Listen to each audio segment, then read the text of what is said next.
Vijayawada government hospital నుంచి వచ్చామండి, ఎన్టీఆర్ జిల్లా. నా పేరు జ్యోతి అండి. నేను ఎఫ్ఎన్ఓగా పనిచేస్తున్నాను. మరి సమాన పనికి సమాన వేతనంగా జీతం రావట్లేదు. మాకు వచ్చే నెలకి శాలరీ 13,087 రూపాయలు వస్తున్నాయి. ఆ 13,087 రూపాయలకి మాకు ఎటు కూడా సరిపోవటం లేదు.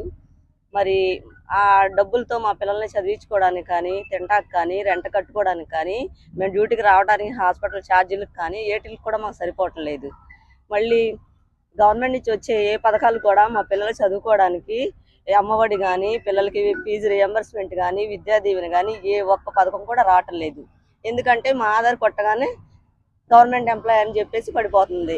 మాకు వచ్చే శాలరీకి మా ఎంప్లాయీకి ఏమి తెలియట్లేదు, ఏది కూడా ఉపయోగపడట్లేదు సార్. మీకేంటి, మీరు గవర్నమెంట్ ఎంప్లాయీస్ కానీ అడుగుతున్నారు, మీరు సచివాలయంలో వెళ్ళి మాకు ఏది రావట్లేదు. నేను వీడియోను సార్, మరి నాకు పెన్షన్ రావట్లేదు, నాకు 2 ఆడపిల్లలు, నేను చదివించుకోవాలి, రెంట్ కట్టుకోవాలి, తినాలి, అన్నీ చేయాలి. ఇలా మేము ప్రభుత్వం నుంచి వచ్చే పథకాలను కోల్పోతున్నాం. మేము కష్టపడి పని చేస్తాం సార్, వార్డుల్లో గొడ్డు చాకరీ చేస్తున్నాం. అయినా సరే మాకు సమాన పనికి సమాన వేతంగా మాకు జీతం రావట్లేదు సార్. మాకు జీతం రావాలని, మా శాలరీస్ పెంచాలని అందరం అన్ని జిల్లాల నుంచి కూడా వచ్చాము. అది పవన్ కళ్యాణ్ గారిని కలిసాము, ఇచ్చాము. మళ్ళీ ప్రభుత్వం దృష్టికి తీసుకొచ్చి మరి మాకు సమాన వేతన జీతం మా అందరికీ పెంచాలని మరి కోరుకుంటున్నాం సార్. ఇదే